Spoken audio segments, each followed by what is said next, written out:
कराडवर मकोका लागला, त्यानंतर कराड समर्थक आक्रमक झाले. नेमकं काय घडलं जाणून घेऊया.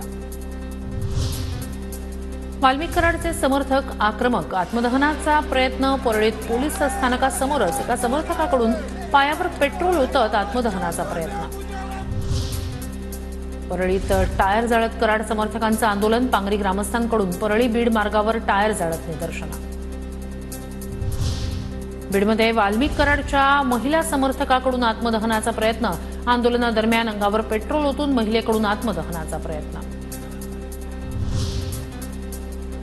वाल्मिक कराडवर मकोका लागल्यानंतर कराड समर्थक आक्रमक. परळी पोलीस ठाण्यासमोरच कराड समर्थकांकडून अंगावर पेट्रोल ओतून घेत आत्मदहनाचा प्रयत्न. पोलिसांनी वेळीच हस्तक्षेप केल्यानं अनर्थ टळला. बीडमध्ये एसटी बसवर दगडफेक. परळी ते कव्वडगाव कानडी बसची काच फोडली. दुर्घटनेत कोणतीही जीवितहानी नाही. परळीत कराड समर्थकांचं आंदोलन. कराडच्या समर्थकांचं वैजनाथ मंदिराच्या कमानीवर चढत आंदोलन. कराडच्या समर्थनार्थ जोरदार घोषणाबाजी. बीडमध्ये पोलीस स्थानकासमोरच महिलांसाठी या. वाल्मिक कराडवर खोटे गुन्हे दाखल केल्याचा आरोप. संदीप क्षीरसागर आणि सुरेश धस यांच्या फोटोला जोडे मारत निषेध व्यक्त.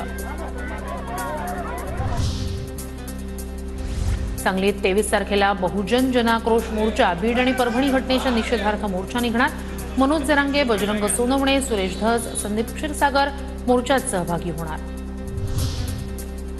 कराडचा सहभाग कुठेही आला नाही असं आम्ही सांगितलं. खंडणी प्रकरणात जामिनासाठी अर्ज केला. कराडच्या वकिलांची माहिती.